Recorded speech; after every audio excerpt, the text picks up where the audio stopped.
சென்னையை மையப்படுத்தியே விஜய் அவர்களா இருந்தாலும் சரி, புஷி ஆனந்த் அவர்களும் சரி, ஆதவ் அர்ஜுனா அவர்களும் சரி, தமிழ்நாடுக்கு மொத்த கட்சி. ஆனா எல்லாருமே சென்னையை மட்டுமே ஃபோக்கஸ் பண்ற மாரி இருக்கு. அதுல ஏதாவது சூட்சம் வச்சிருக்காங்களா? நீங்க சொல்றது தவறு. ஏன்னா செங்கோட்டையன் கோபிச்செட்டிப்பாளையத்தில் தான் நிற்கிறாரு. நிர்மல்குமார் ராமநாதபுரம் இல்லை திருப்பரங்குன்றம் ஏதோ அதான் நிற்கிறாரு. ஸோ அவங்கவுங்க இப்போ சென்னையிலே இருக்கிறவங்க சென்னையில் நிற்காம எங்கே போவாங்க? சொந்த ஊர் அருப்புக்கோட்டையை தேடிட்டு போனோமா, எம்ஜிஆர் போன மாதிரி, இல்லை இவங்க ஜெயலலிதா போனாங்களே ஆண்டிப்பட்டி அங்கே போனோமா? ஒரு நம்பிக்கை தரும் இல்லையா சார்? தமிழ்நாட்டுக்கு அதெல்லாம் தலைநகரத்தில் இருக்கிறது நல்லதுங்க. இங்கே தான் தலைமைச் செயலகம் இருக்குது, இங்கே தான் சட்டமன்றம் இருக்குது, இது மாநிலத்தின் தலைநகர். இவங்கெல்லாம் இங்கே தான் வேலை செய்கிறாங்க. அப்போ அவங்க வந்து இருக்கிறதுக்கு செயல்படுவதற்கு இதுதான் எளிதாக இருக்கும். அதனால் இதில் ஒன்றும் பெரிய சூட்சமெல்லாம் இல்லை. ஆனால் நீங்கள் கேட்டதால் சொல்கிறேன், சென்னை மாநகரத்தில் திமுக கோட்டை என்பதில் பெரிய ஓட்டை விழுந்திருக்கிறது. ஜெயலலிதா இருக்கும்போதே ஒரு 16 தொகுதியில் 8 தொகுதி ஒரு கட்டத்தில் மேக்சிமம் ஜெயித்தாங்க.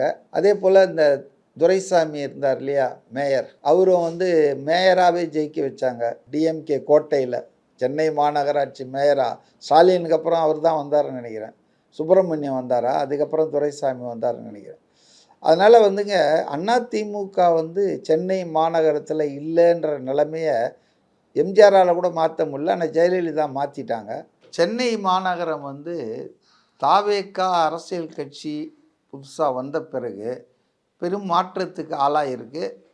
அதுபோல் இந்த எஸ்ஐஆரில் வந்து போலி வாக்காளர்கள், செத்துப்போனவன், எங்கேயோ வெளிநாட்டில் இருக்கிறவனுக்கெல்லாம் இங்கே வச்சுருந்தாங்க. இப்போ அதெல்லாம் காலியாகி சுத்தமாக இருக்குது. ஸோ சென்னையில் வந்து தாவேகா வந்து திமுகவை இணையாகன்னு சொல்லலாம். இப்போது திமுகவுக்கு இணையாக திமுகவையே மிஞ்சிற அளவுக்கு இருக்குதுன்றாங்க எல்லாரும். ஆனால் வந்து அதை நம்ம பொறுத்துன்னு தான் சொல்லணும். பட்டு சென்னை வந்து தாவேகாவின் முக்கியமான தளம், அதில் வந்து சந்தேகமே இல்லை. அதனால் வந்து பெரம்பூரில் தான் வந்து நிற்க போகிறதா பலமாக சொல்கிறாங்க. இன்னும் அஃபிஷியலாக அனௌன்ஸ் பண்ணல. 234 தொகுதிக்கும் அவங்க அனௌன்ஸ் பண்ணும்போது, தேர்தல் அறிக்கையெல்லாம் வெளியிடும்போது அநேகமாக அடுத்த வாரத்தில் பண்ணிவிடுவாங்கன்னு நினைக்கிறேன். பண்ணிவிட்டு அவர் வந்து சுற்றுப்பயணம் தொடங்கிடுவார். இன்னொரு கேல்குலேஷன்ஸ் சொல்லிக்கிட்டே இருந்தாங்க இல்லையா சார்? இப்போ வந்து திமுக கூட்டணி கிட்டத்தட்ட ஒரு மெகா கூட்டணி அமைச்சிருக்காங்க.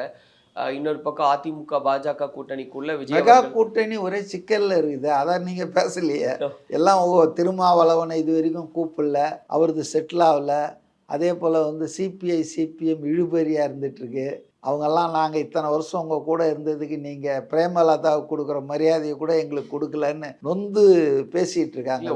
ஒன் பை ஒன்னா தானே சார் எல்லாத்தையும் அதை கிளியர் பண்ணிட்டு இருக்காங்க. இல்லை 3 சுற்று பேச்சுவார்த்தை நடக்குது. சிபிஎம்மோட 6 அவங்க 10 12 கேட்குறாங்க அதிகமாக.